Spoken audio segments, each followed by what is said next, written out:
So, what did you do with number 1? 280 degrees. What I would do if I were you is I would say, I know that pi is 180. A fifth of 180 is 36. And 36 times 8 is 288 degrees. Everybody okay with that? What'd you do with this guy? Pi over 180 equals something over 300. Yes. So 300 pi over 180. Those both reduce by 6. 5. So 5 pi over 3.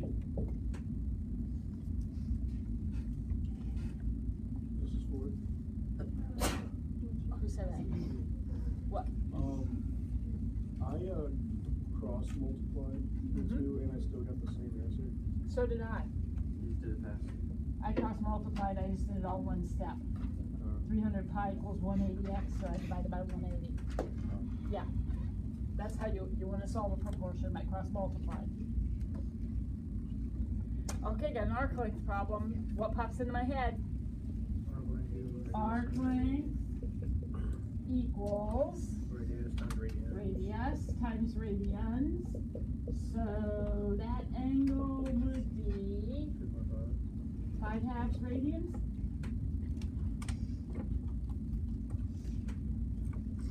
Right? Yeah. Now I need my calculator.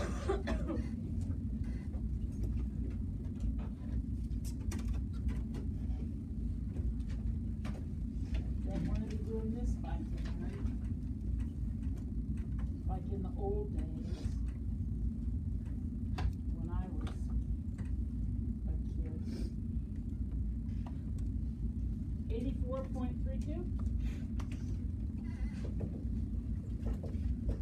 Is that what you came up with? And then 158.72.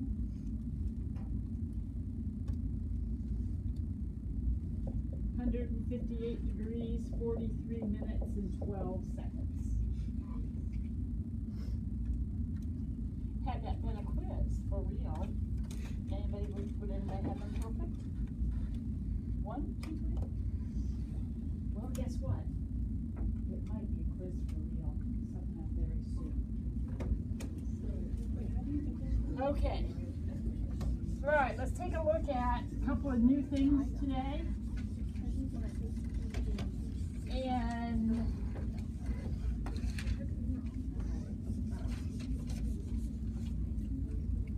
let's do some problems then. Okay, first thing, we're going to talk a little bit about navigation. Anytime a problem refers to direction, so you got a ship sailing or an airplane flying, anytime you have anything to do with a vehicle moving in direction, you use the standard compass points. This is north, east, south, and west. Numerically, this is 0, this is 90, this is 180, and this is 270. So when someone says a ship is sailing on a course of 138 degrees, you would know what that meant. 138 degrees would be somewhere like this. This is 138 degrees. We start measuring at due north, because that's 0. Now sometimes when they give headings like this, they say things like north 58 degrees east. Now what that means is start pointing due north and then veer 58 degrees toward the east. So that would look like that. Does that make sense to you? So if it said south 15 degrees west, we would start by veering south and then go 15 degrees toward the west. So that course would look like that. Once in a while, they don't give you any numbers. They just say northeast. Now, what do you think that means? If there's no number, like if there's no actual angle, what do you think that means? 45 degrees. That means smack dab in the middle of north and east. Sometimes they give 3 letters. East, northeast. Now, this is northeast. It's right in the middle of north and east. I could split this and split this. Would you agree with that? This one would be called north-northeast because it's on the north side of northeast. And this one right here would be called east-northeast because it's on the east side of northeast. So where would south-southeast be? Could you identify south-southeast? This is southeast. Agreed? Do I want this one or this one? 1 or 2? Do I want 1 or 2 if I want south-southeast? I want 2 because it's on the south side. Here's south. It's on the south side of the southwest. That makes sense.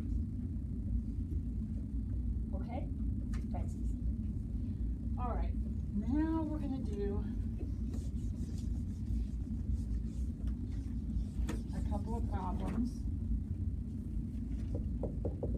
My bike tires have a radius of 14 inches. I'm traveling 21 miles per hour.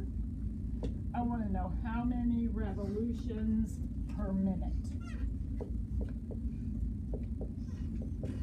Okay, obviously, I'm riding my bike, my tires are going around. That's a revolution. I want to know if I'm traveling 21 miles an hour, how many revolutions per minute am I making?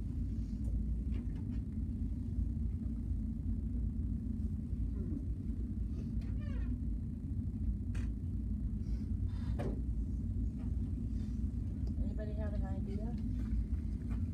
I'm starting out with 21 miles per hour. That's what I'm starting out with. I need to end up with, and I don't know how many steps it's going to take me, but eventually I need to end up with revolutions per minute. So one really obvious thing is I've got to get from hours to minutes, right?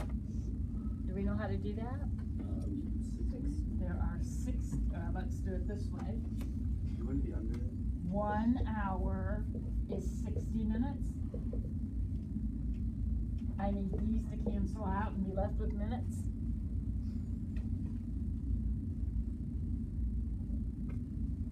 Okay, so I got that part covered.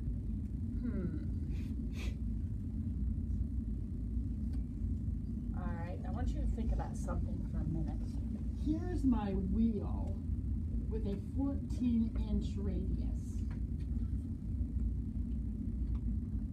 Every time it makes a revolution, how much ground does it cover?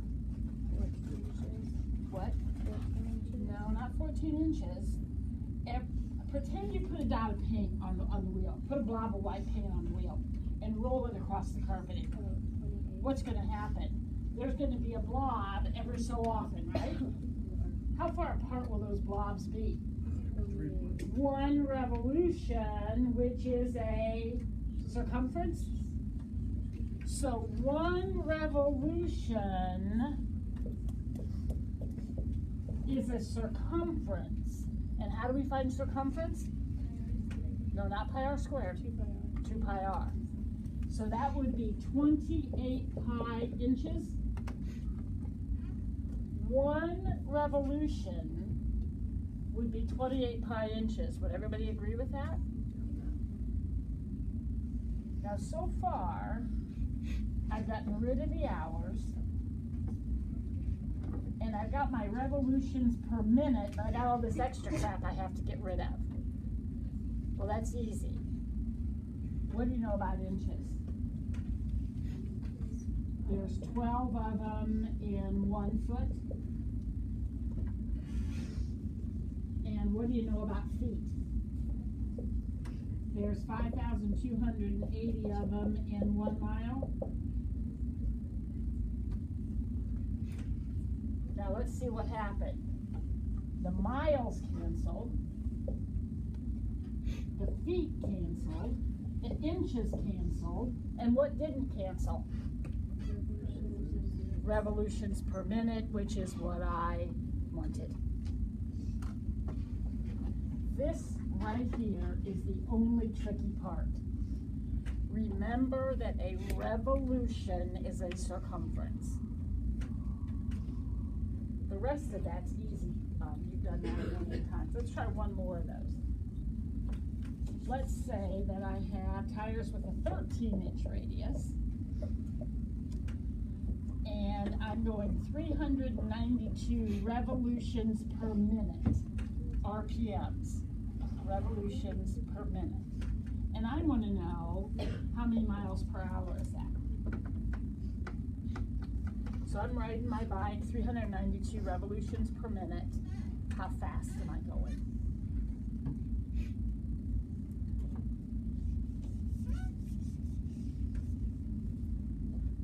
Okay, so I'm going to start right here. I have 392 revolutions per minute.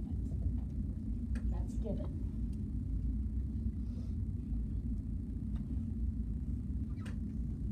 I want to end up with miles per hour. So what's your thought? Yeah, we got to get the hours in there, so we'll multiply by 60 minutes, 1 hour. Okay, that's good.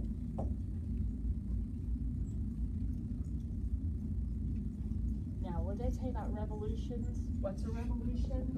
Circumference. 1 circumference. So 1 revolution is. So in this problem, a circumference will be 26 pi. Yeah. So 1 revolution. So we'll say 26 pi inches is 1 revolution.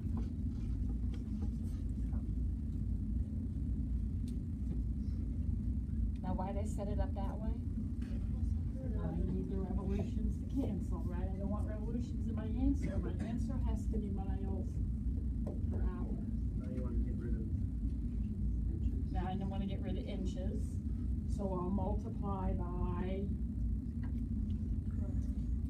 1 foot, 12 inches, so I can get rid of the inches. I'm out of room here. I know it's hard whenever I see how the inches are gone.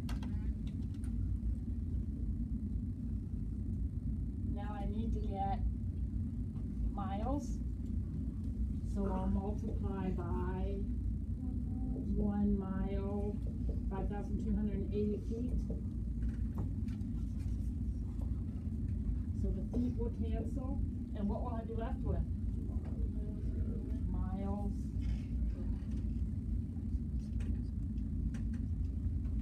Again, it's all basic stuff. This is the one you gotta remember.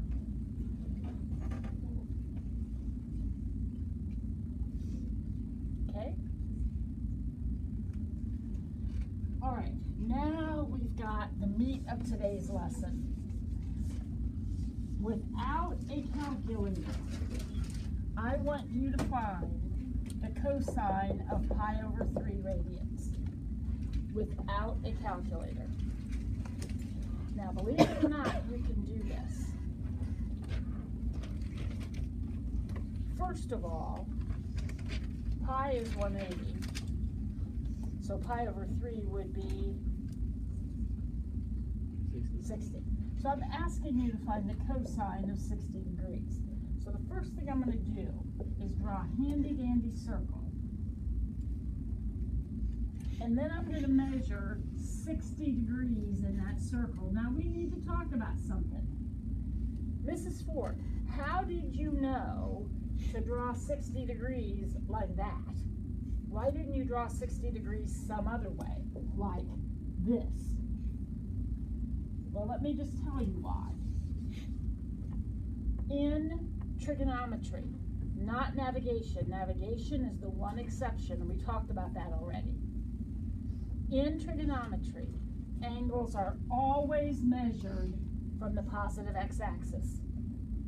Every angle you draw will start here. So I start here and go 60 degrees. If that had been a negative 60, I would have still started here, but I would have gone this way. Down is negative, up is positive. You will never, ever, ever draw an angle, unless it's navigation, unless it's a ship sailing or something like that. You'll never draw an angle that is a vertex at the origin, and the triangle you draw is sitting on the x-axis every time. So when I grade a paper and I see a triangle like this, I just take my red pen and put a big X through it and write, ah! Because we never draw them that way. They always are drawn vertex to the origin, sitting on the x-axis. So here's my 60-degree angle. I drew my angle, then I drop that perpendicular straight down, creating a very special triangle. What kind of a triangle is that?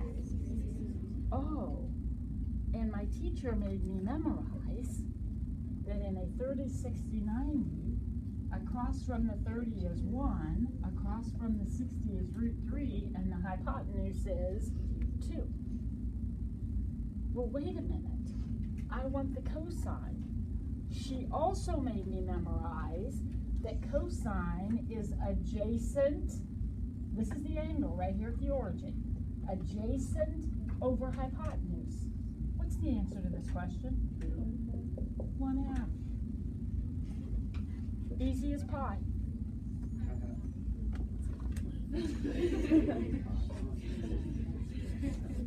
Let's try another one.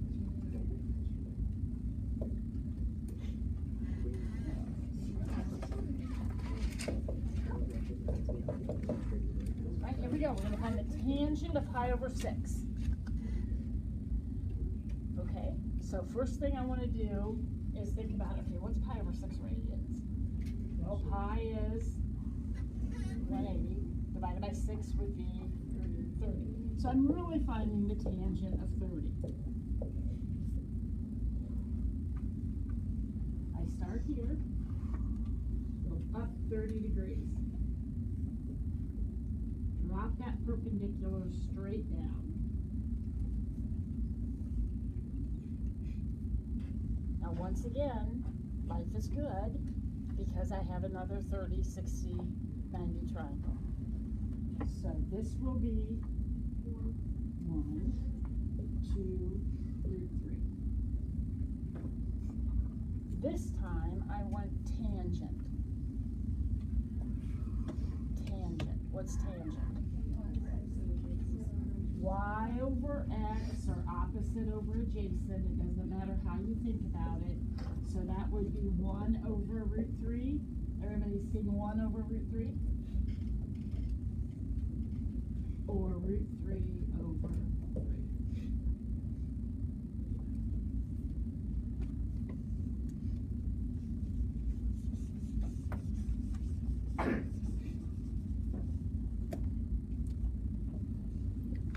Alright, let's step up the level of difficulty just a tad. Pi is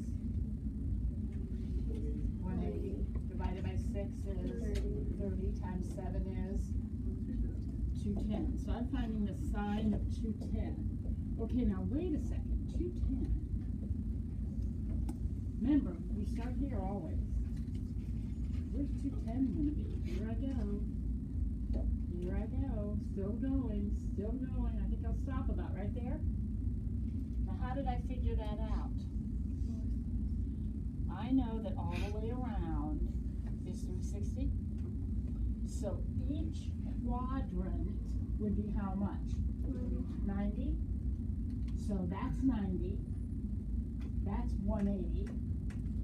Right? So I'm going 30 past 180.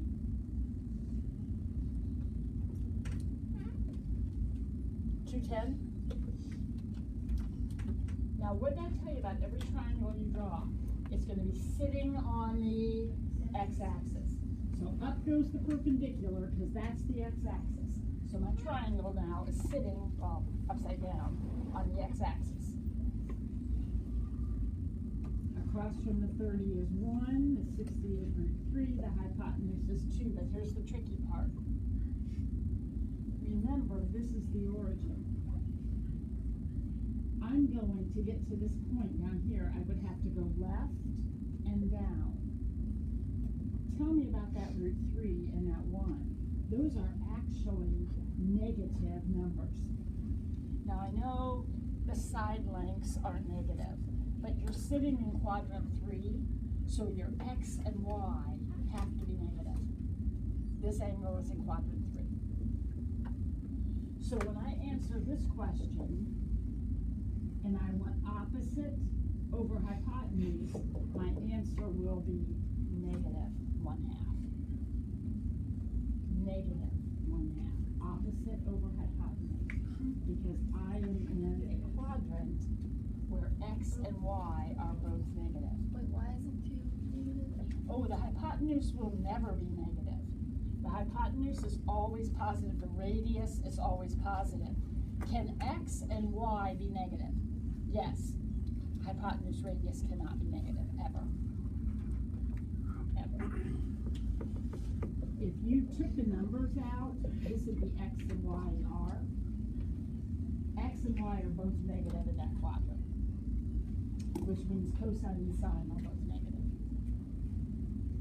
R will always be positive. Always.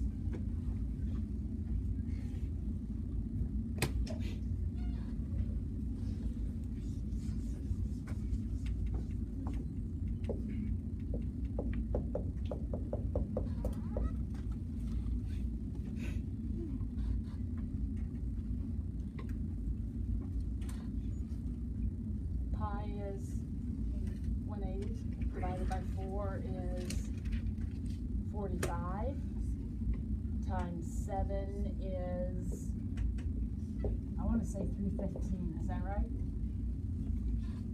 Yeah. Copy negative. Yep. Thank you.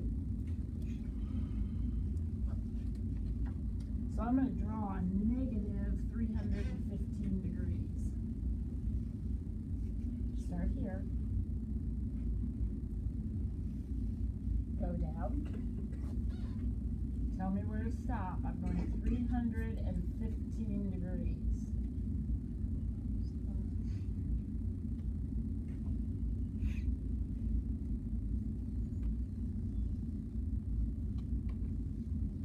So this is 315. 90, 180, 270. This would be 360, so it's somewhere between 270 and 360. Now, can you figure out how big this angle is right here? 45. And how did you figure that out? 360. If you went all the way around, it would be 360. We stopped at 315. So how much did we not go? 45. 1 root 2. Anything negative in this problem? I mean, I know the angle is, but I'm talking about, are these negative, x and y? No. No, why not? Because it's in the first quadrant. Your quadrant dictates what's positive and negative. I want the secant. Secant is reciprocal of cosine. cosine is adjacent over hypotenuse, so secant will be hypotenuse over adjacent. So hypotenuse over adjacent, root 2.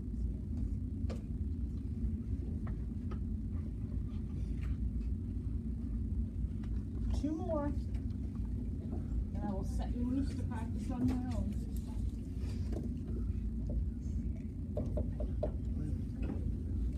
Okay. Now we have another little wrinkle. That's the cotangent of 180, right? What's going to be different about this problem?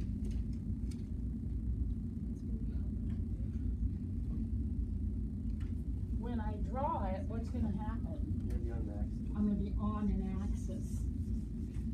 180 is called a quadrantal angle. And that means that when you draw it, you're on an axis. So when I draw 180, I'm actually, this is it. This is 180. I'm on an axis. I'm not out here somewhere. I'm on an axis. Are there other quadrantal angles? Like 90, 270, 0. How in the world am I going to do this? Because I can't draw a triangle. There's no triangle to draw. Okay, shoot. Okay, just stop and think. What are some definitions of cotangent? Adjacent over opposite isn't going to work because I have no triangle. What's another definition? X over Y. Oh, x over y. Here's a point right here, kids. What are the coordinates of that point? Something comma 0. Something comma 0. And the something will depend on the radius you pick for your circle, right? So if we just pick a radius of 1, this would be -1 comma 0. Would you agree with that? Now in a minute I'm going to show you it doesn't make any difference what radius you pick. So I always pick 1 because that's easy. I'll show you in a minute, it doesn't make any difference. But this point is, if the radius is 1, this point is -1 comma 0. You told me that cotangent is x over y. So that will be -1 over 0. Uh-oh. That's undefined. And if you had your red sheets out, and I don't want you to get them out, but if you had them out, when you look at the cotangent graph on the back side where the graphs of the curves, this is the cotangent curve, and this is pi, and what do you see there? An asymptote. And why is there an asymptote? Because it's undefined at that value. Now, would it have mattered if my radius was 2? No. So I say, if you need a radius, pick 1. If you get to make it up, pick 1. All right, one more. Good job.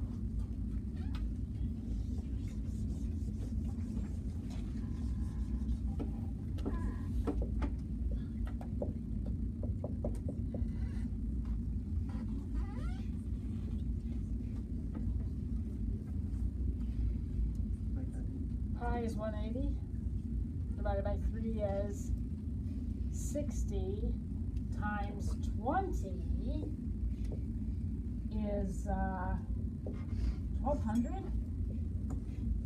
Check my arithmetic.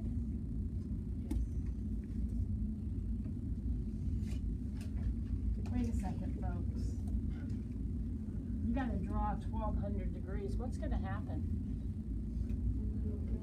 You're gonna go around a few times. Would you agree with that? Okay. I don't need all that needless spinning. So I'm gonna take that 1200 and I'm gonna take out some 360s. I don't want to draw a bunch of spins. So I'm gonna take my 1200 and I'll subtract 360 and I'll subtract another 360 and I'll subtract another 360.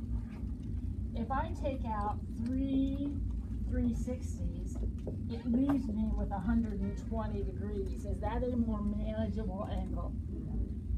Now, does everybody understand why I took out 3? Because if I only took out 2, I'd still have 480, which is more than a revolution, right? So I wanted to get it down so it's a number less than 360. Start here always. Where's 120?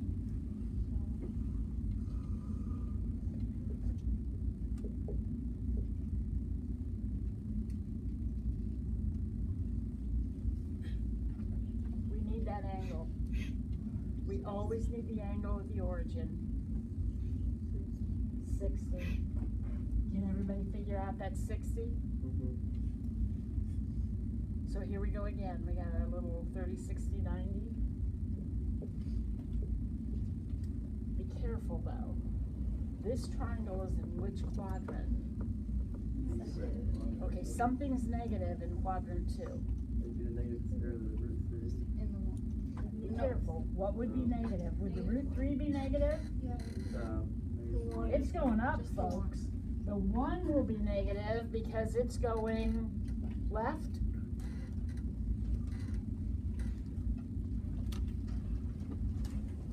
Cosecant. Reciprocal of Hypotenuse over opposite. sine. So it's hypotenuse over opposite. So it would be 2 over root 3 or 2 root 3 over 3.